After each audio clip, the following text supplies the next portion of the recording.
80 वर्षको द्रौपदा देवी गौतमसँग पनि कुराकानी गर्दैछौँ हामी यो दसैँको भेटघाटमा। बुढापाकाका कुरा सुन्दा सबैलाई काम लाग्छ भनेर। आमा पहिलाको दसैँ र अहिलेको दसैँमा के फरक छ?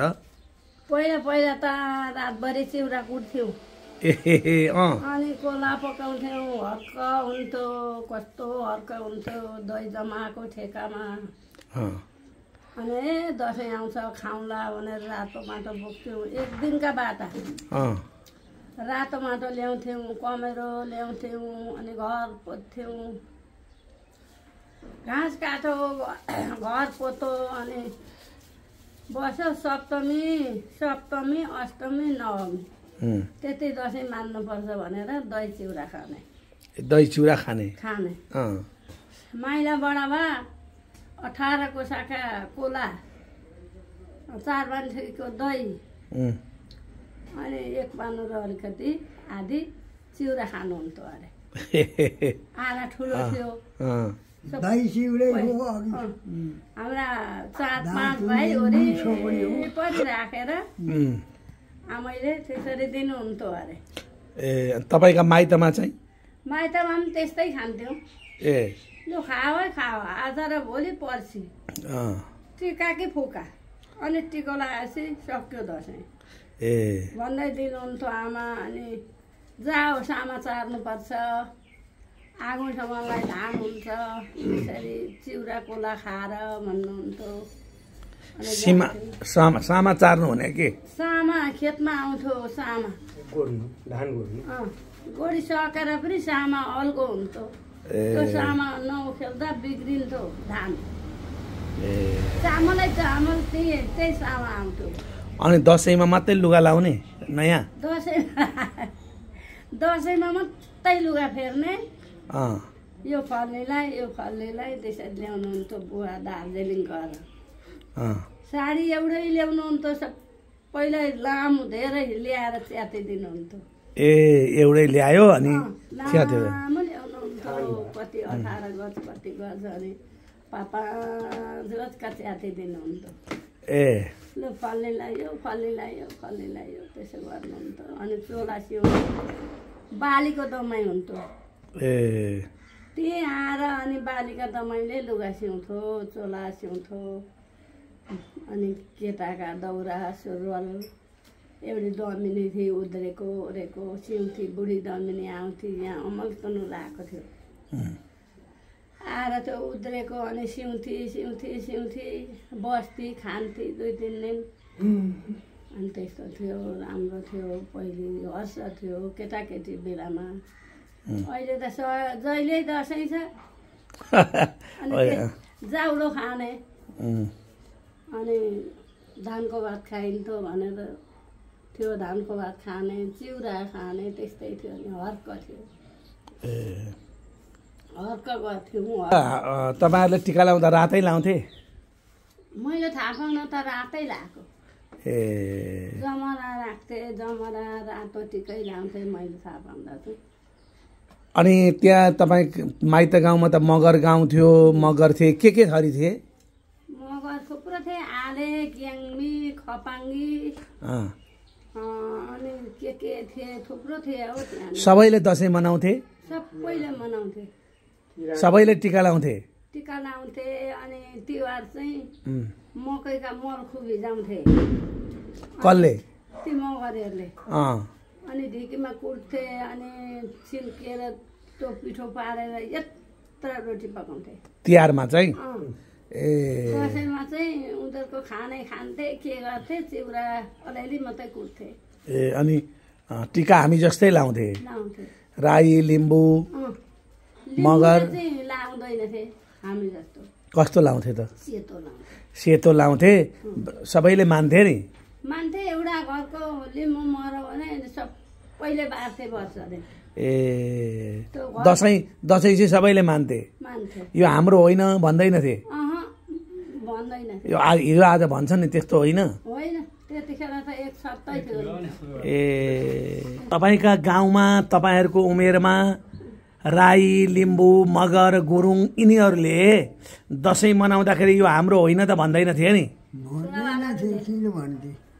सबै मिलेर बस्थे? मिलेर बस्थे, तर उनीहरूको चलन माधाने हाम्रो पनि हो, उनीहरूको पनि हो।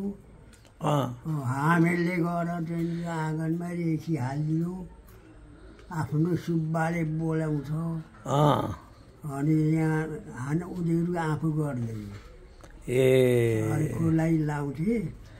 अनि गएर 10-8 घर हाम्रा बुढा जान्ने नि सिपाही।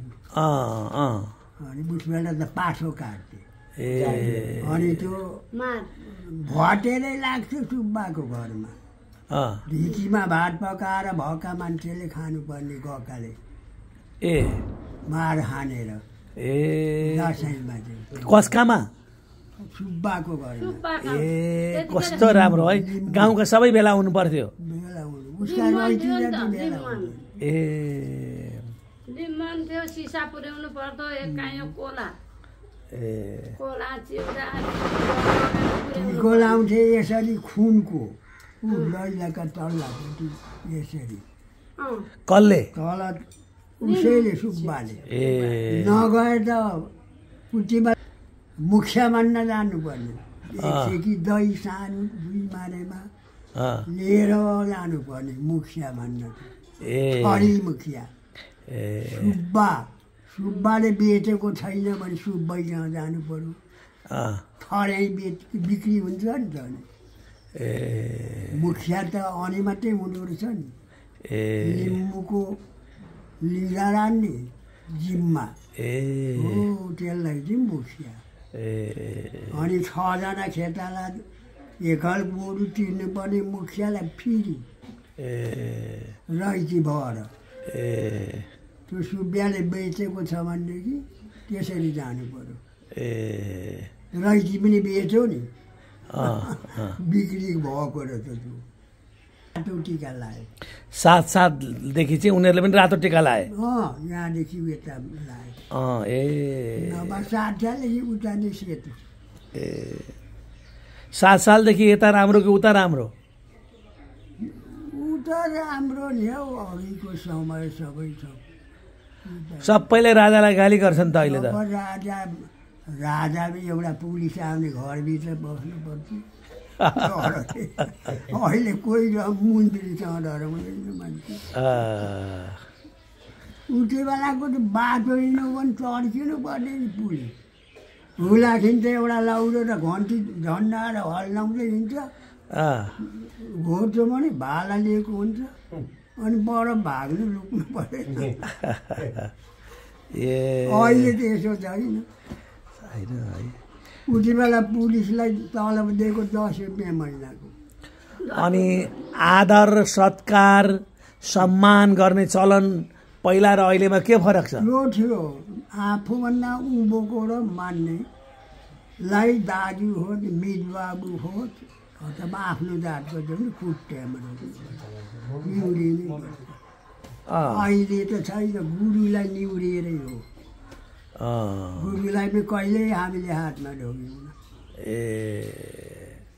धेरै गुरुहरू थिए गाउँमा, जुनलाई भेटे पनि फुट्टैमा ढोग्नु चलन। अब 7 साल गाउँमा थियो घर, मगर गाउँमा माइत।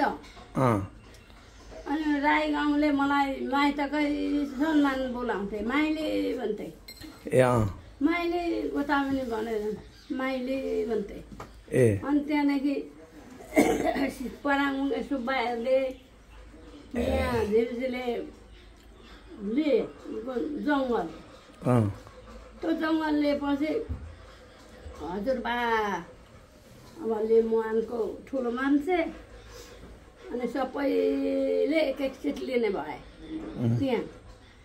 अनि हजुरबा, माइला बडाबा, तेरा बुबा, अनि अर्को को पो छ त्यतिले आएर एक सिट गरे। त्यति गरेपछि नभ्याउने माछा ठुला काका। अनि सबै नभ्याउने रुङ्न नभ्याएर सबै त्यति बुवालाई रुङ्न लाएर छोडेपछि अब खाना केही छैन। कसैले तँलाई खा भनेर 5 रुपियाँ दिँदैन। अनि बल्ल बल्ल बल्ल बस्नुभयो। तिनै लिम्बूहरू छन् साथी। अब हाम्रो चुवाई पो त भन्छन् पछि अनि त्यतिखेर त्यो गर्न त्यो थालेको थिएन। बुवाले पछि थाल्नु भयो। तान्त्रिक सबै फल त्यहाँ फुक्ने ओर्ने पुरे सबै भएर अनि गर्नुभयो। त्यहाँ गरेपछि बेलुका आएर त्यहाँ चामल लिएर आएपछि लिम्बूहरू सबै आएर आज कान्छा पुरोहितले चामल ल्याउँछ भनेर मौरी जस्तो आउँथ्यो।